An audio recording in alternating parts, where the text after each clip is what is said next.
Bom, e nesse espaço, Giovanni D'Agostin, como é que está a coisa? E aí, essa greve aí te atrapalhou um pouco ou não? Acho que essa greve está atrapalhando toda a comunidade, todo cidadão aí, de uma forma ou de outra, está tendo algum tipo de empecilho, não é? Agora, são coisas, né, Giovanni, que são anunciadas, né? Quer dizer, o governo sabe que as coisas nesse país precisam ser bem clarificadas. Há segmentos, os caminhoneiros sofrem muito disso, a população sofre muito disso.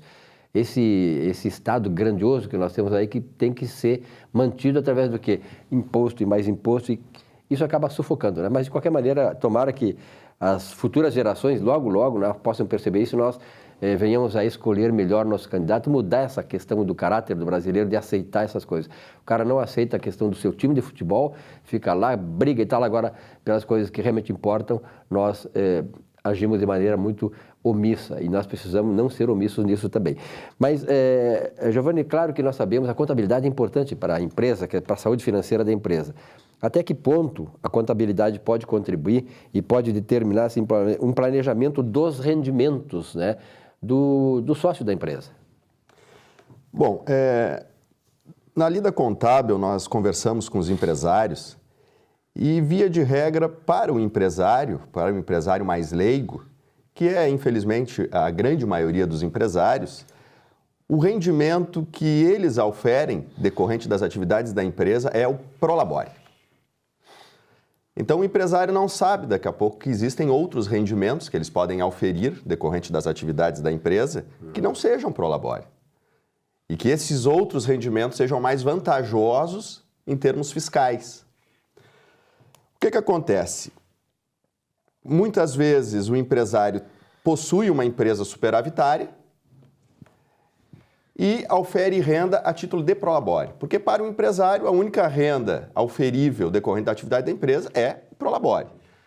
Então, em virtude disso, dessa questão que a gente acompanha no meio empresarial, eu resolvi trazer esse tema para tentar ajudar os empresários e as pessoas que estejam a fim de ter conhecimento geral acerca do tema. E quando tu fala assim em empresários, é bom dizer que não é só o grande empresário, o empresário grande, o médio e, sobretudo, aquele micro, pequeno empresário que hoje, por exemplo, tem incentivos para criar sua própria empresa e a ser protagonista do seu próprio negócio. É isso aí, principalmente para os pequenos, médios e microempreendedores, né? Porque os grandes empresários, via de regra, já têm esse esclarecimento. Muito bem. A empresa pode pagar para o seu diretor, para o seu sócio, a remuneração derivada do prolabore. O prolabore é uma espécie de salário do dono da empresa. Por que salário do dono da empresa? Porque o prolabore constitui numa rubrica que também serve de salário de contribuição para os fins previdenciários. Só que esse rendimento custa muito caro. A empresa paga a tributação sobre o prolabore, que ela concede para o seu próprio diretor. Então, a empresa sofre um ônus, que na média é de 31%, 11% que é descontado no contra-cheque do empresário e 20% de encargo patronal. Via de regra é isso. Além dessa tributação, que a empresa é responsável pelo pagamento, sobre o prolabore incide imposto de renda na pessoa física do sócio da empresa. Ou seja, o prolabore gera ao todo de tributação a ordem de 50%. Então vamos combinar que é um rendimento muito caro. Não é? As empresas superavitárias eu quero dizer as empresas que auferem lucros, podem pagar para o sócio não somente prolabore, mas também o rendimento derivado do lucro da empresa. Então, se a empresa arrecada lá 100 mil no mês, tem os impostos, tem os custos, as despesas, tudo contabilizado, e sobra 40 mil reais. Esses 40 mil reais podem ser distribuídos para o sócio a título de lucro, e esse lucro distribuído para o sócio não sofre tributação, é um rendimento isento para o sócio. Não é? Então, só que para fazer a distribuição desses lucros, a empresa tem que evidenciar lucro. E como é que se evidencia lucro? Mantendo contabilidade regular. Em dia regular e legal, né? Bem feita, né? Bem feita. Não basta só manter a contabilidade regular, tem que apresentar para a Receita Federal a contabilidade. Então, a empresa ofere lucro na sua escrita contábil, distribui para o sócio, entrega a contabilidade digital para a Receita Federal.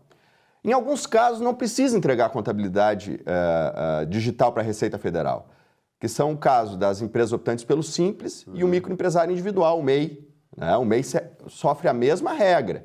Se evidenciar lucro na contabilidade, o lucro pode ser distribuído para o sócio isento do imposto de renda. Todavia, é possível transmitir a contabilidade digital. Porque eu sugiro que se transmita a contabilidade digital independentemente do porte da empresa. Porque se a Receita Federal quiser fiscalizar para verificar se houve o lastro contábil do lucro que foi distribuído, do lucro isento no sócio, ela vai pedir a contabilidade. Então, se nós transmitirmos a contabilidade para a Receita Federal, ela não vai precisar pedir, porque ela já vai ter na base de dados a contabilidade digital. E fora o trabalho que é encadernar os livros, né? Conferir a numeração, imprimir as folhas, assinar o termo de abertura e de encerramento, levar na junta comercial para autenticar o livro. Seria um custo a mais para a empresa também, isso aí, né? Isso aí você teria que ter uma pessoa para fazer isso praticamente. Né? Exatamente. Então nós temos o Prolabore, que é uma forma de rendimento, o lucro auferido das empresas, que é uma outra forma de rendimento, e eu lhe faço uma pergunta. Se a empresa não tem contabilidade, é possível distribuir lucro? E aí, como é que faz? Pois é. É possível distribuir lucro para a empresa que não tem contabilidade. Só porque existe uma limitação do lucro que é possível distribuir. O que exceder a isso, o sócio da empresa tem que pagar imposto de renda na pessoa física. Quais são os limitadores? Para prestadores de serviços, é 32% do faturamento. E para aquele que vende mercadoria ou produzem produtos, as fábricas, é 8% sobre o faturamento. Então, existe esse limitador, né? É 32% menos o imposto de renda que se paga e 8%, no caso de mercadorias ou produtos, menos o imposto de renda que se paga. Então, tem esse limitador. O que a lei determina? Que se a contabilidade regular evidenciar lucratividade superior a esses percentuais que eu acabei de dizer, pode se distribuir de acordo com a contabilidade que não tem tributação para os sócios beneficiários dessas rendas. Então, é importante o empresário ter um profissional para que lhe auxilie nessas questões acerca dos benefícios que eles podem ter derivado das empresas, desse planejamento que a contabilidade integra a empresa com o sócio, com a sociedade, um instrumento de gestão. Esse é o recado. Só um contador pode fazer isso porque ele é preparado para isso, ele tem a qualificação necessária para isso, né?